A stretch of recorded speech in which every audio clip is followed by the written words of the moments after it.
back to my channel, Button and Pip. Now the first thing is I need to say a big thank you to everybody that subscribed, because I've just passed 2,000 subscribers, and I saw it actually when I first woke up, and I'm absolutely amazed at all the lovely things that people have said about my videos.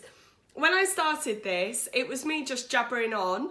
I really didn't think that many people would watch it and that many people would want to see more and more of my videos. So thank you ever so much to everybody that has subscribed. Honestly, it makes me just do a happy dance inside when I see my numbers go up, and passing a milestone like 2,000 was just unbelievable. So thank you to everybody.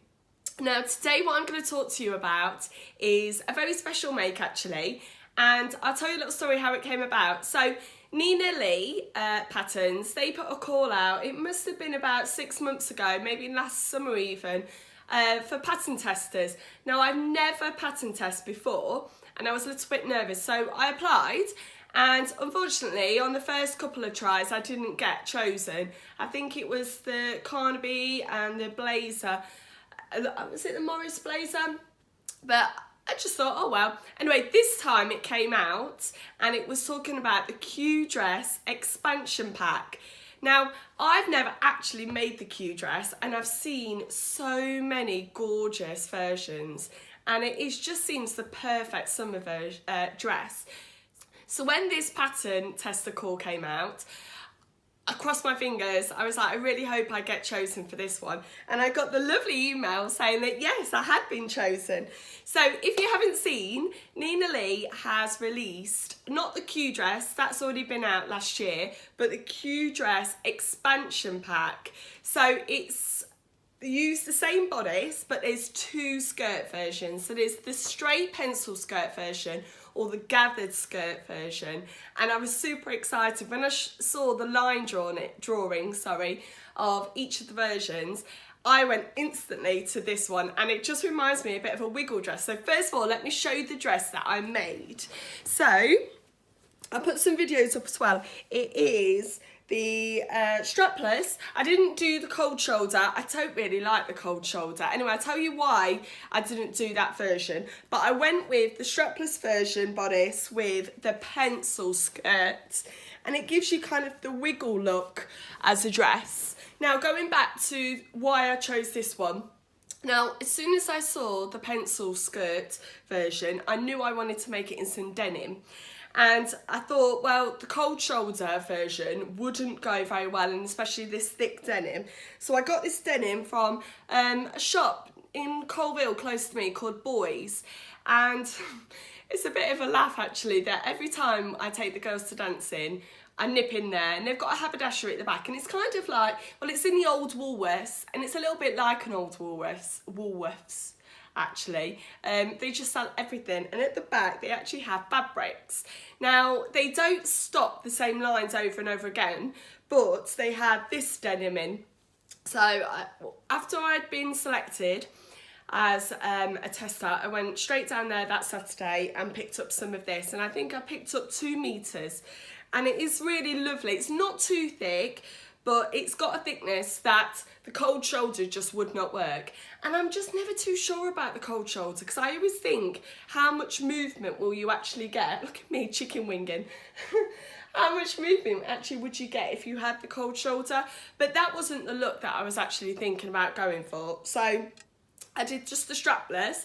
Now I love the straps because they're actually thick enough to hide your bra strap, even though they look quite spaghetti straps. So that's a really good make. Now, what I went for, because I've never made the Kew dress before, I didn't actually make any toil or any muslins or anything. I just went straight for it. So looking at the pattern sizes, it put me as a size 10 on the bodice and a size 12 on the skirts. And what I did is the first time actually I've ever graded a pattern. So I did 10 going on the bust, and then out to 12 to the waist, and then just a straight 12 skirts. And it worked really well. I literally just free-handed my grading. I've got no special tools, no nothing. I just kamikaze it and just went, woo. and it worked out perfectly. It's a perfect fit. Well, I wouldn't say perfect because I think it's age sort of creeping up to me. I'm 35 now, so I'm probably going on the way to 40, that I actually now realise I need to drop bust starts on almost every bodice pattern that I've done. I've got to drop them. But because it was a tester version, I thought I want to do it as sort of the makeup of the pattern actually is. So I went with just where the bust starts naturally were, and like I said, I didn't make any practice. This is the first version, and as you can see, I could do with dropping those down by about 3 centimetres. Now that's really simple to do, and if you look back on the hack off video where I did the marigolds, I actually showed you a little tutorial about how to drop the bust start, and on my Seren dress and on my Tilling the Buttons marigold, I actually had to drop it by 3 centimetres. So I think that's something I've just got to be aware of each time. So yeah, the bodice is very fitted. It's actually not a great thing to wear in this heat wave, but I've not had it on today. I've just quickly popped it on for this vlog. And it's got pleats here and on the back and on the skirt as well. Now, I wasn't too sure because I'm not actually too wide on the waist and on the hips, but the size 12 fits perfectly actually, with a little bit of wiggle room. I think if you went any smaller, it would be quite restrictive, so I'm really pleased actually with that. Yeah, it's got, you can't be scared of buttonholes with this. When I bought my machine, I went with a computerised buttonhole maker. And I thought, oh my goodness, my buttonhole woes or troubles would be over. There isn't. Still, it doesn't match up. Still, they're not equal. But I've just gone for it. And I've got these brown buttons. In actual fact, I didn't have the same buttons, enough buttons to go down. So some of them have got 4 holes, some of them have got 2 holes. So I've just alternated them. I don't think you can tell at all. Now I went for brown buttons because in actual fact, I did my facings in this amazing leopard print. What is it? I think it's viscose. I got it from the Sewing Weekends, a goodie bag last year. Now it's been sat in my stash for a while and it's only a metre, and I thought I'm not really going to use this for anything. But when I put it with the denim, I was just like, oh yeah. And in actual fact, no one's ever going to see the facings, but to know that it's there kind of just sort of spruces it up a little. So I'm really quite pleased with my little secret hidden surprise that I've got. But yeah, absolutely love this pattern. I now totally get the Kew Dress rave and phenomenon, what's that word, phenomenon, or just love for the pattern, because I think I'm going to be making quite a few different versions of this. And I love the gathered skirt actually. When I saw the line drawing, I wasn't too sure about the gathered skirt because the gathers come around the sort of the tummy area. But looking on the release of the Nina Lee pattern, when she's actually done it on her Instagram feed, I'm not making any sense, it's the weather, isn't it?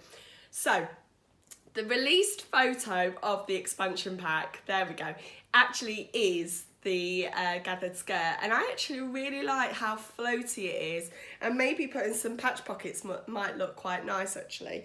But yeah, I'm definitely going to make a normal Kew skirt. When I printed out the pattern, it actually tells you which pages to print out for which versions, which I think is brilliant, because especially having the Kew Dress original pattern and then also the expansion pack, I didn't really want to waste paper just printing out pages, and it gives it in the instructions exactly what pages to print out for what version you're making. So I absolutely love that feature. So what I actually have done is printed out the original floaty skirt. So I was thinking about making just a strappy version bodice with a floaty skirt and maybe some lightweights. Oh, I've got so many plans this summer, it's unbelievable. I don't know if I'm going to get many of them done, but whether it's not this year, maybe next year, one of those. So yeah, it's only one make that I'm going to be talking about today, but I absolutely love this dress, and I think you must agree that if you haven't made the Kew dress, I think you need to go and actually have a look and maybe try. So thank you ever so much for choosing me, Nina, to actually test this pattern for you. I love it. And I made it by the Thursday, and on Friday we went out after prom with work, and I wore my sequin Betty to the prom, and then we came back to Ashby and went out for a few drinks after, and I just had to get dressed. I got changed into this.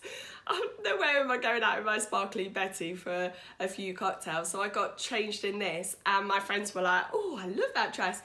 And yeah, it's just perfect for that kind of thing. Yeah, so thank you ever so much for watching today's video. If you like what you've seen and you haven't subscribed yet, I'm going to be cheeky now and just say, would you like to subscribe and like this video? And I hope to see you again very soon. Bye bye.